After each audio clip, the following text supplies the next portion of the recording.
Corrie ten Boom was a woman in her late middle age living in Holland during World War II. She lived with her older sister Betsy and their very elderly father. They watched with horror as the Nazis took over Germany. And when the Nazis came into Holland, these two elderly sisters and their very old father decided as Christians that they had to help. And so they began harboring Jews. They had a little secret room in their house, a hiding place. And they would smuggle these Jews into their home, and then eventually they would try to get them out of the country to freedom. And they did this for a period of years, and they helped many, many Jews to escape. But one day, the Nazis came for them. And I always remember this part of the story especially. Corrie had the flu the day the Nazis came. She was deathly ill. And I don't know how many of you have ever had the flu and felt like nothing could ever be worse than this. But if the Nazis came, it would be worse. And pick that moment to drag you out into the street and send you to the concentration camp. And that night was the last time they ever saw their father. He was shipped to a different camp. And the two sisters, by the grace of God, were able to be together. And through their tremendous love for God, they were able even to help in the concentration camp itself. Corrie's sister Betsy was very saintly, and she was also very fragile in her health. And so she didn't survive. She passed away right before the Allies came and liberated the camp. Corrie lived, and after she was released, she wrote a book called The Hiding Place. You can read that book if you'd like to. It's beautiful. And she spent the remainder of her life traveling all over the world, talking about love and forgiveness. And it was her custom at the end of one of her lectures to greet people by shaking their hands. And so a big queue of people at every place she went would want to come and shake her hand. One day, at the end of this lecture, she saw people queued up across the room, and she saw there in the back was a former Nazi guard who had been in the camp. In fact, he was one of the ones responsible for the death of her sister. And here she'd been talking about forgiveness and love. And she saw him and she just felt cold hatred grip her heart. And she thought, God, how can I forgive this person? And immediately going through her mind, because she had studied the scriptures, because she had hung on to them as a lifeline in her life, she remembered, we all know this, the Our Father prayer, forgive us our debts as we forgive those, our debtors. And she remembered that unless we can open our hearts to forgive other people, God's grace can't come into us to forgive us. So she knew these things, and as she was greeting people and shaking hands and seeing this man getting closer and closer. She was going through this in her mind, and she was praying, God, you have to help me forgive this person. I can't do it. And she writes, this coldness had gripped her heart, and she said, but forgiveness is an act of the will. And the will still functions no matter what the temperature of the heart. I love that. And so she was negotiating with God. Okay, so here's what I can do. I can lift my hand to shake this person's hand, but you have to provide the feeling of forgiveness. And so when this man came to stand in front of her, he said, Fräulein ten Boom, I have come because I have become a Christian since the war, and I've realized how many horrible things that I did. And I've come to ask your forgiveness. Can you forgive me? And she's still cold hatred in her heart. But she lifts her hand and she grasps this man's hand. And she said she felt a current of healing flowing through her body into her outstretched hand, clasping this man who had been responsible for so much pain in her life. And she felt that healing warmth and love of God permeating them both. And she said later that she had never felt the power of God's love and forgiveness and healing as she did in that moment. And she was able to say, I forgive you, brother, with all my heart. Her heart was purified through an act of her will. So when we read this passage, actually these are condensed readings. Swami tried very hard to just make them very short. So there's actually a line that I want to talk about at the end of this first little verse.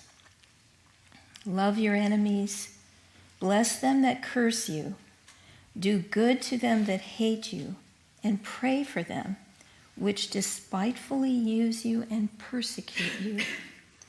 And the new line is, that you may be the children of God. In other words, if you do these things, then you are truly children of God. You are acting as his instruments. You are being true to that love that he's given you. Then it's not just affirming, oh yeah, we're all children of God. We're living it. We are living as children of God. And that missing verse also says, which I don't have it written down here, it also says, because that you may be children of God, for God makes the sun to shine on the evil and the good. And he sends his rain to shower on the just and the unjust. And it's interesting that it's the sun and the rain that is used in this analogy, because the warmth of the sun and the nourishment of the rain is what makes everything grow on this planet. God gives his effulgence, he gives his grace, he gives his blessings.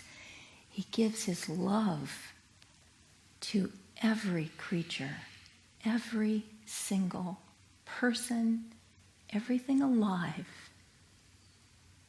and sleeping. He gives it all to everyone. But we have to open up to receive it. And you know, the spiritual path, people think, you know, there's only a few people on the spiritual path. Well, everyone is on the spiritual path, whether they know it or not. And the way I think of it is that we all suffer. There's just suffering. I remember a psychic once told me, oh my gosh, in your past you cried buckets of tears. And I said, yeah, I'm sure that's right. But we cry rivers of tears. There is so much suffering. Why? Because we live in the selfish ego. We think about ourselves. We think, how does anything that happens affect me? What can I get? I need this. I want this. The biggest piece of pie is for me.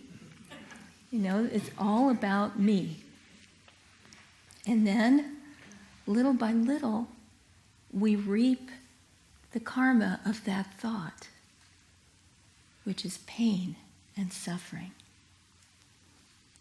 And after a while, we start to think, you know, this isn't really working. Maybe I could try something different. Maybe my concrete ego doesn't know everything. Let me ask for help. And we cry out from the depths of those rivers of tears, and we say, God, help me. And what does God say? Ask, and it shall be given unto you. Seek, and ye shall find. That prayer goes up, and the ray of light comes right into your life. And maybe it comes as a spiritual book or a movie that's uplifting, a conversation, an experience. Something starts to soften your heart.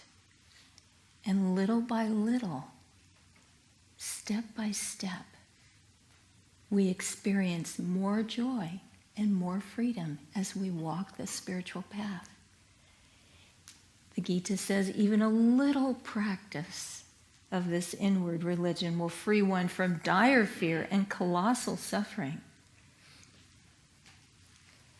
And this reading talks so much about how to walk the spiritual path. Love God because you see him in everything. Accept whatever comes as healing strokes of his love. The Bible also says, remember, all things work together for good to those who love God. We just have to open more and more. It's an attunement. If we start accepting everything as the will of God that's coming to us, that doesn't mean not changing for the better, whatever we can change, not trying to grow, not being passive, but by truly trying to do God's will, trying to see God's will, we will be happier and freer in every moment. And that's really the essence of the spiritual path, is to try to tune into God, try to draw his light, try to be one with him, try to experience, not just affirm, but live in that light. And then share his love with everyone. It's very simple. It's not easy. But that's our job. And we have to have the courage to do it in every moment.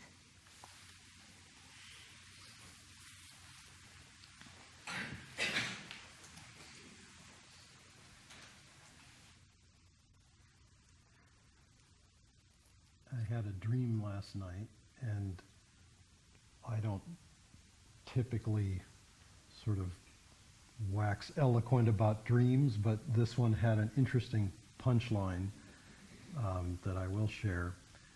This was Nayaswami Devi in the dream, and she gave a piece of advice that I think applies to everyone.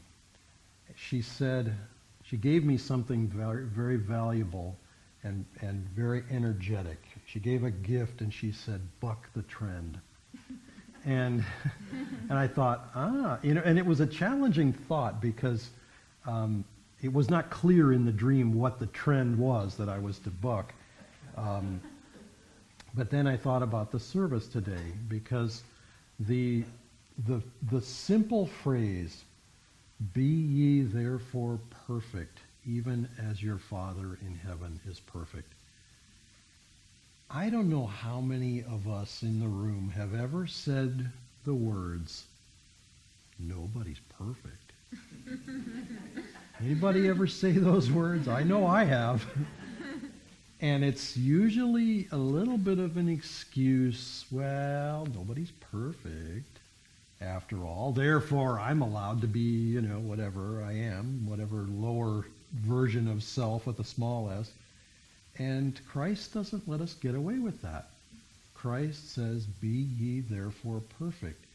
And I thought to get, and so hence Davies, I wouldn't say command, but strong suggestion, buck the trend.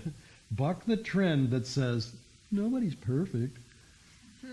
Because it's an excuse to say, well, so I don't have to grow into my potential. I can just sort of, work my way down to the lowest common denominator, and that's not what it's about.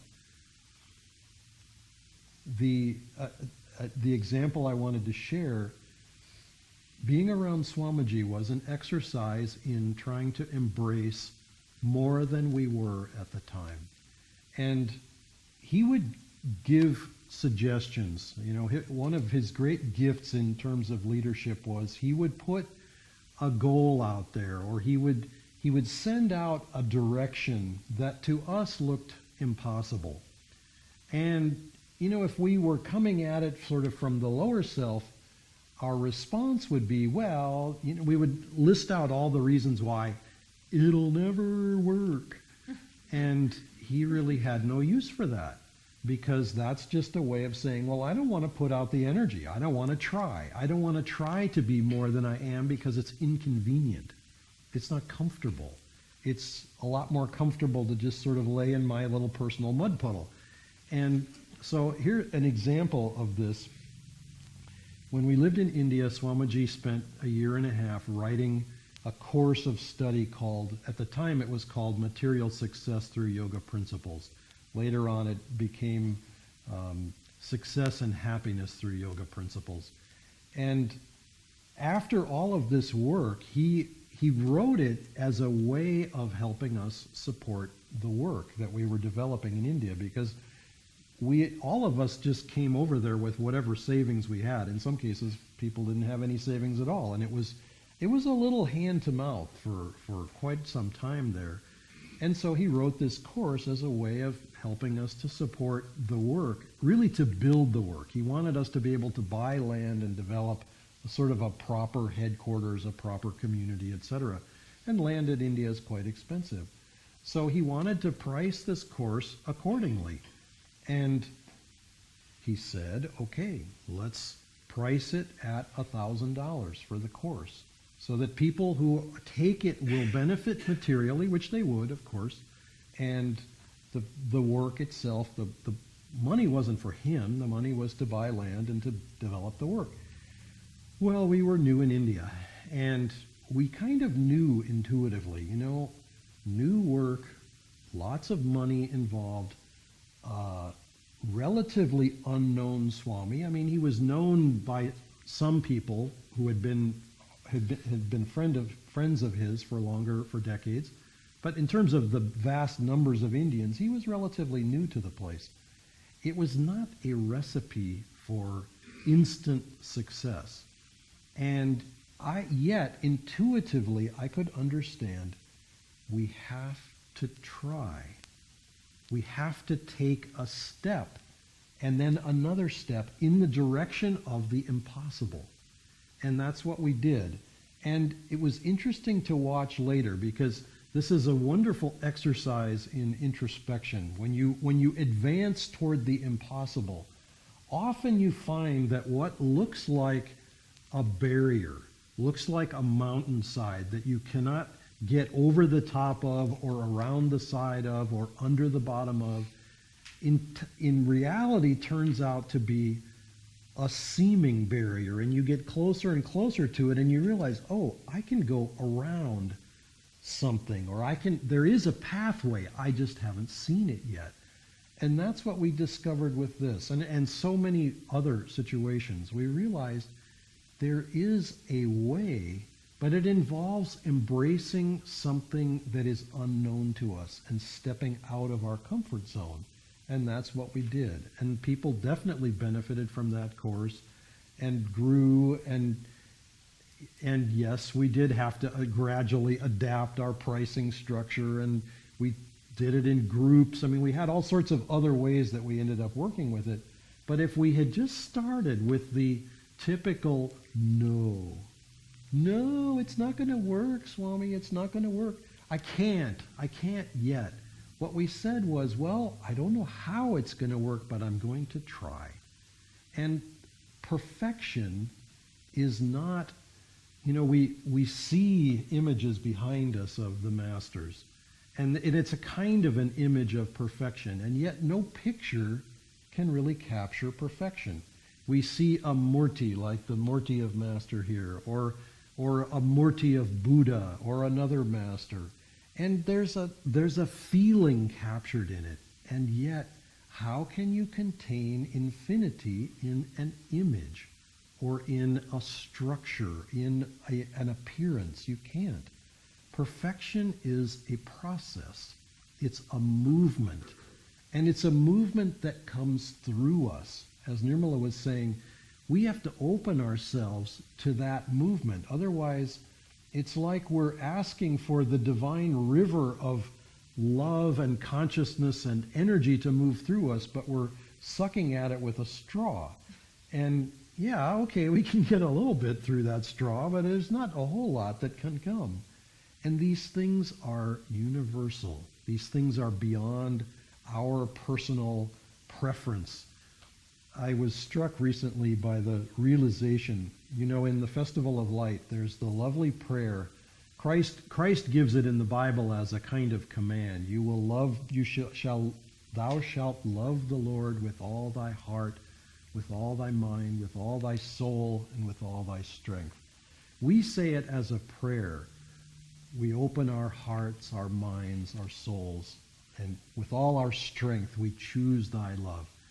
The thought struck me that the paths of yoga align exactly with that prayer. With all my heart, the path of bhakti yoga. With all my mind, the path of jnana yoga.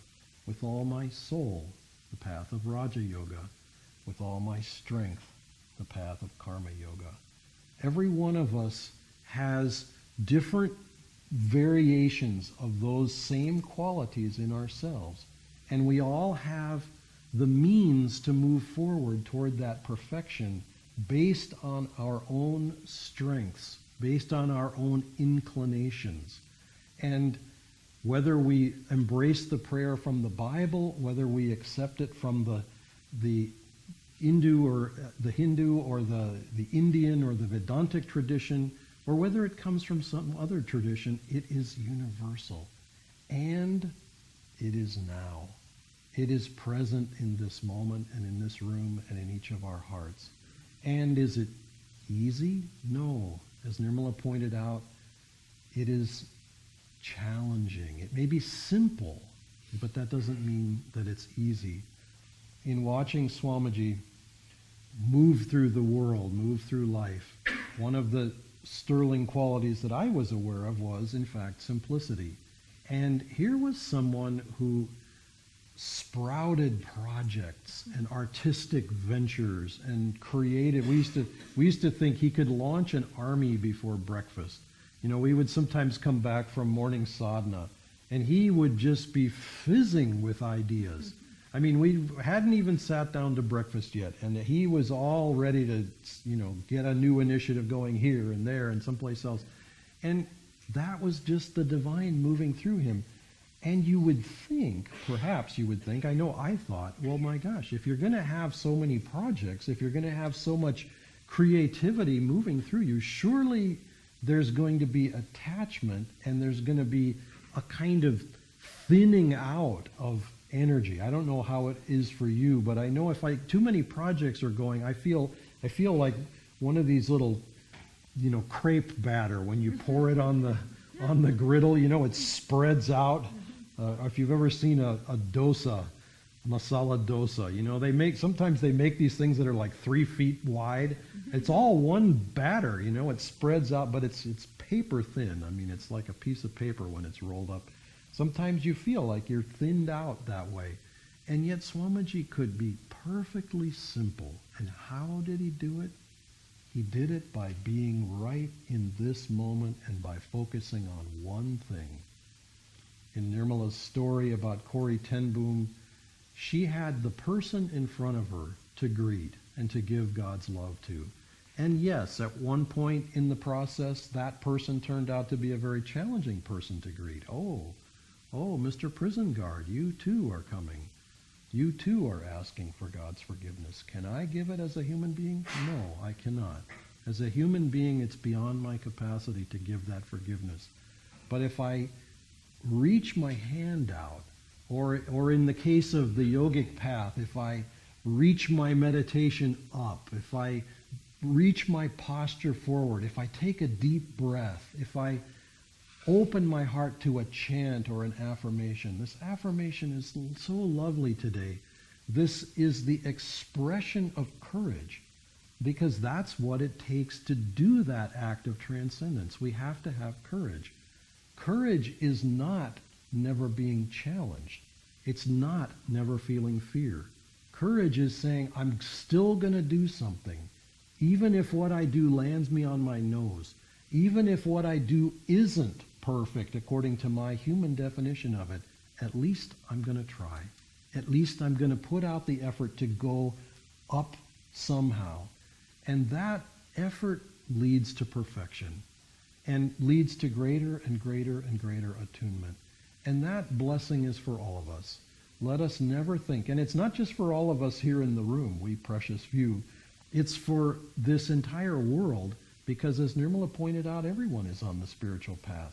Yes, our little minds like to neatly divide people into categories and groups and, you know, this group and that group and, oh, those people over there, oh, those horrible people. All of us have that little way. It's human nature. But everybody wants something more. We just have to learn to raise our energy up in order to receive it. There's a line in the Bible that I have often been inspired by, and it's talking about giving to God. And the line is, He will open up the windows, I'm going to have to paraphrase, open up the windows of heaven and pour out a blessing such that there will not be room enough to receive it.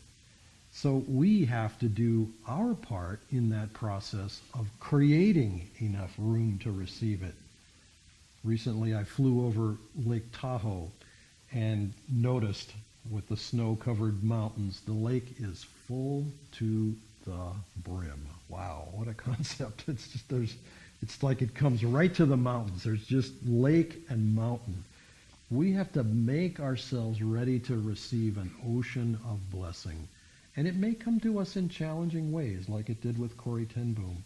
But by that opening, we can receive it, and a miracle can happen, or miracles can happen. And we never know how and when, by whom, through whom that will come. But come it will when we open our hearts.